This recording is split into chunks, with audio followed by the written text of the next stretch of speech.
I was concerned when I saw that Dovetail's next steam route in TSW was set in the British Railways era yet again. Initially I wasn't going to pick it up, but I decided to buy it anyway because A. I generally like British steam locomotives, and B. I wanted to review it and present my thoughts to the internet.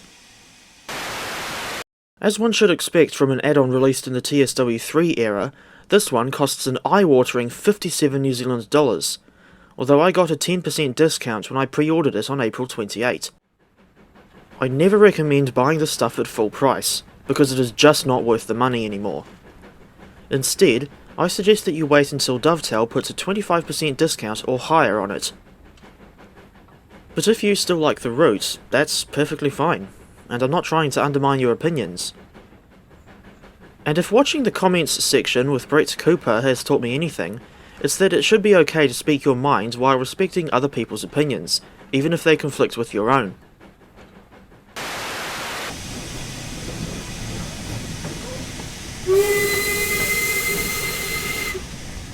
To an extent, this pack is better than barely captures the spirit of steam, but not much better.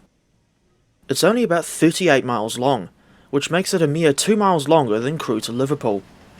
It should have been extended to Manchester Central or Derby, or include the Cromford and High Peak Railway to make the route less linear. The Cromford and High Peak Railway was still open in 1963, the time period this add-on is set in, and its absence is especially disappointing since it was a very unique line in real life, with the 1 in 14 Hopton incline, a couple of cable-hauled inclines, and Hunslet J94 saddle tanks working the line in its final years of operation. I mean, I've heard of missed opportunities, but this is ridiculous. They've modelled the start of the Cromford and High Peak Railway, as far as the bottom of Sheep Pasture incline, but there's an invisible wall just past High Peak Junction that prevents you from exploring the sidings on foot. If the devs are going to acknowledge the existence of such a unique railway by modelling some of its sidings, why not go the whole hog and include the entire line?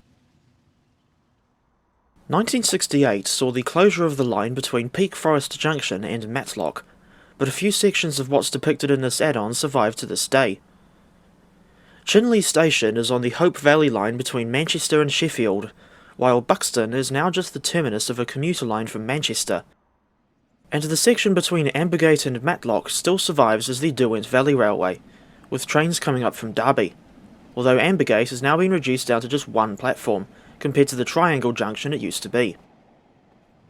The former main line between Chinley and Peak Forest is still in use by freight trains going to and from Tunstead Quarry, and a heritage operation called Peak Rail started up in 1992. They initially just ran trains between Matlock Riverside and Darley Dale, with the line not being extended to the current Roseley South station until 1997, and in 2011 they finally started running trains to Matlock again. This route includes 3 locomotives, namely the LMS Fowler 4F Class 060, Stanier 6P or Jubilee Class 460, and 8F Class 280. The 4F is new to the game, while the Jubilee and 8F are just copied and pasted over from Spirit of Steam. Dovetail themselves mentioned that the Stanier things are from SOS in their launch day article for Peak Forest, and in the words of the mysterious Mr. Enter, pointing out your problems does not make them go away. I don't like Dovetail's continued practice of reusing motive power, simply because I don't want to pay for the same locomotives multiple times. The BR185 electric locomotive is a good example of this trend, but at least you've got 4 liveries with that thing, and Railpool is perhaps my favourite of the bunch.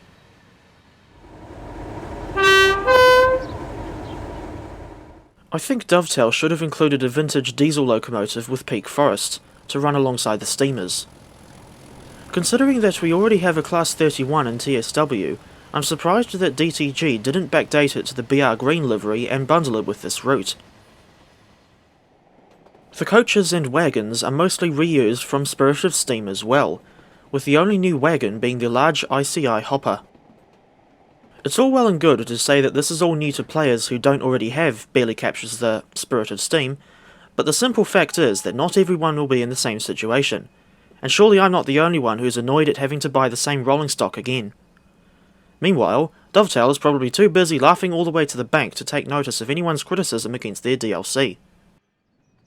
And considering that there are sidings with cattle loading docks present throughout the route, I'm confused as to why Dovetail didn't include an actual cattle wagon.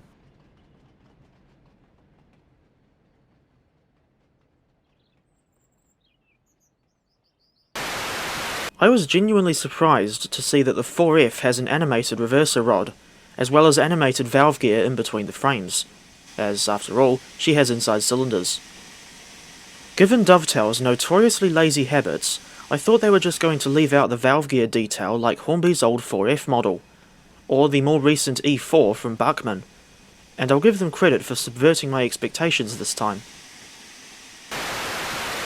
The services in timetable mode are very Spartan, but I'm guessing that this is how it was in real life, especially since I'm not very familiar with the real line's history.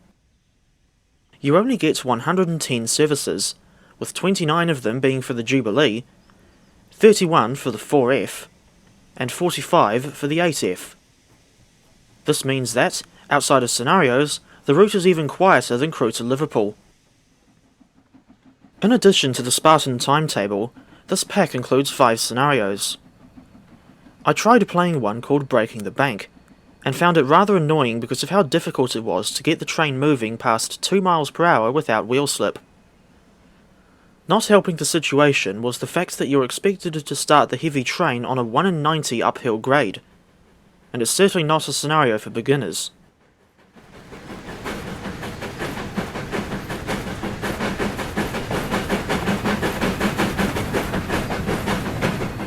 Something I have to point out is the absence of a Crewe on the 8F's footplate, which did nothing but break the immersion for me.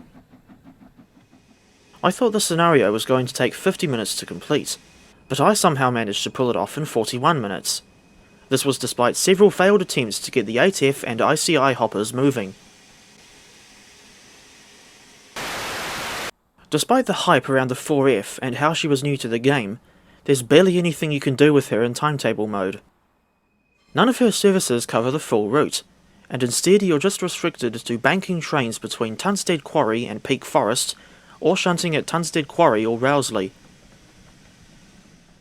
The Jubilee is the passenger engine for this route, just like with Crewe to Liverpool, but her services on Peak Forest make even less sense than the 4Fs, since there's very few of them that cover anywhere near the full route.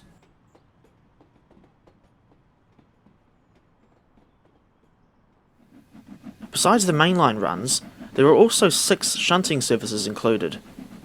One of them has you collect some coaches at Rowsley before taking them down to Darley Dale. Again, I don't know how realistic this schedule is, but it's still way too Spartan for my liking.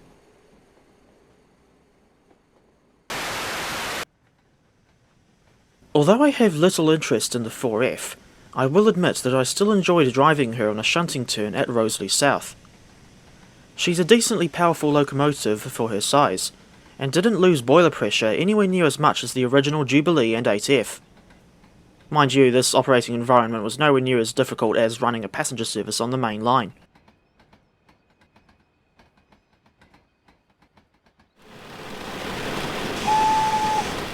The 4F's whistle sounds much nicer than the scratchy Stanier hooter on the original Jubilee and 8F. As far as I know, at least one of the preserved 4Fs is still in working order, so I'd like to think that the sounds for the in-game 4F were at least recorded from the real thing. Another thing I like is the BR standard 20-ton brake van, and how well detailed the interior is.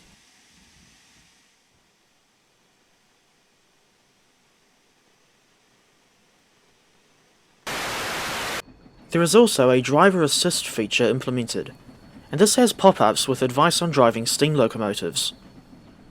I understand the idea behind it, but it can be quite annoying and intrusive when you want to do X thing, but it insists you do Y instead. In other words, it has a tendency to interrupt you so often that you'll lose patience with it and just want to turn it off. This was the same problem I experienced with the driver assist on the GWR steamers that came with TS Classic's Riviera line in the 50s route.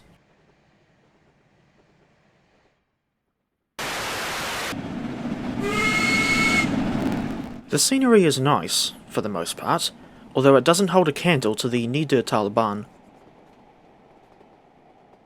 But the scenery isn't flawless, especially since there's this obvious route building error at High Peak Junction, and it's right next to the main line, meaning that I didn't have to go out of my way to find it.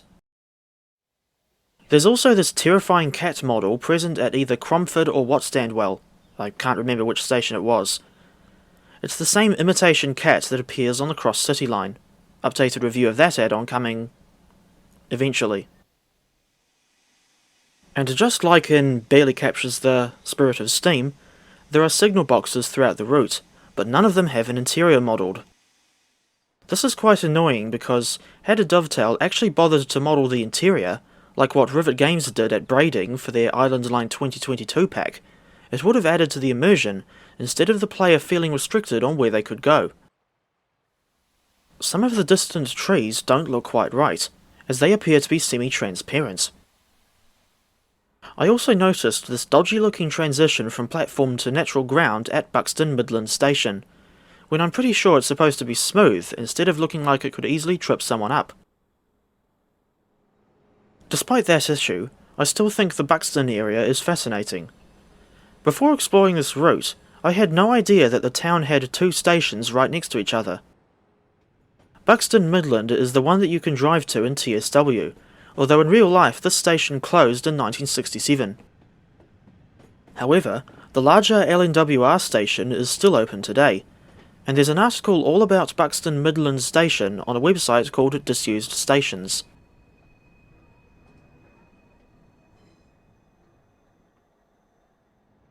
Unfortunately, none of the services to and from the LNWR station are represented in-game, and aside from a set of coaches placed there, the station is completely empty and lifeless.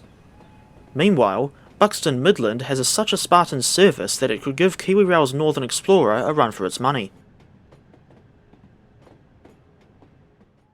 There are so few services between Peak Forest Junction and Buxton that I question why Dovetail even bothered to include that town on this route in the first place. I mean, look at this. Throughout the entire 24-hour schedule, there are only 3 departures towards Chinley in the morning and 1 arrival from Ambergate in the afternoon. How is that realistic?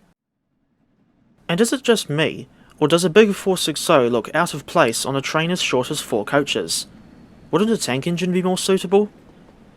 This is part of the problem with including sod all motive power. Running passenger services with the Jubilee can be annoying sometimes, especially when you're expected to run on time while climbing a 1 in 90 grade south of Chinley and trying to conserve boiler pressure all at the same time. Even with the regulator wide open, 45604 still struggled to climb the 1 in 90 grade from Chinley towards Peak Forest, while only hauling 5 coaches. I don't know how you're supposed to be punctual with this thing, and I've always thought that the steam locomotives in TS Classic are much easier to drive than their TSW counterparts. Not sure why there's this section of narrow gauge track just outside Miller's Dale, but it piqued my curiosity regardless. I wouldn't mind seeing more narrow gauge routes made for TSW, especially since we currently only have 1 in the game, and that is the Arosa line, and it's not very good. Before I end the video, I want to present 3 suggestions for potential steam routes in TSW. The famous Puffing Billy Railway in Australia, a 2-foot 6-inch gauge line running for 15.6 miles from Belgrave to Gembrook. Included motive power would have to be, at the very least, the iconic NA Class 262 tank, as well as the ex-Queensland Rail diesels DH5 and DH31, as the railway doesn't run steam in the summer due to the high risk of bushfires. A backdated Great Western Express. In other words, London Paddington to Reading, plus the branch from Maidenhead to Marlow and High Wycombe as it was in the 1930s, complete with locomotives like the GWR 4073 Castle Class 460, 5101 Class 262 tank, and 4800 Class 042 tank. The Castle and Large Prairie could be used on the main line, while the 4800 could be used on the shuttle from Bourne End to Marlow in conjunction with an autocoach. And in future, perhaps we could also get a 5700 pannier tank add-on to help run the line from Maidenhead to High Wycombe.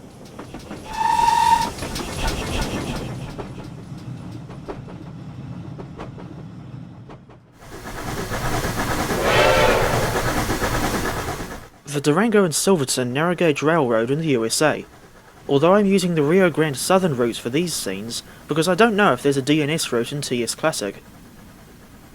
The DNS is a famous 3-foot narrow gauge line running from Durango to Silverton in the state of Colorado, a distance of 45.2 miles, with the line once being a branch of the Denver and Rio Grande Western's narrow gauge network.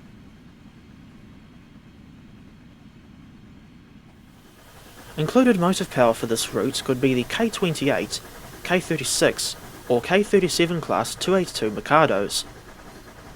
I don't know much about this line, but it would still be nice to have this, or any American narrow gauge route, in TSW.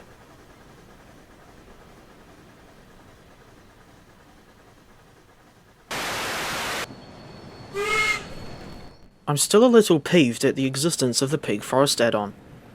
While it's nice to see another steam era route in TSW, and it does have much better scenery than Crewe to Liverpool, it is still let down by the Spartan timetable, reused locomotives, and Dovetail's insistence on only replicating the British Railways era.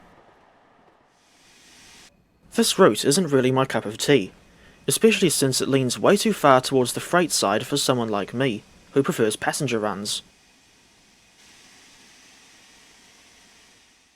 But I still think that Ambergate to Chinley and Buxton is a better route concept than Crewe to Liverpool, and I could still recommend it to Steam fans who have a more relaxed approach to TSW add-ons, and are generally less critical than me.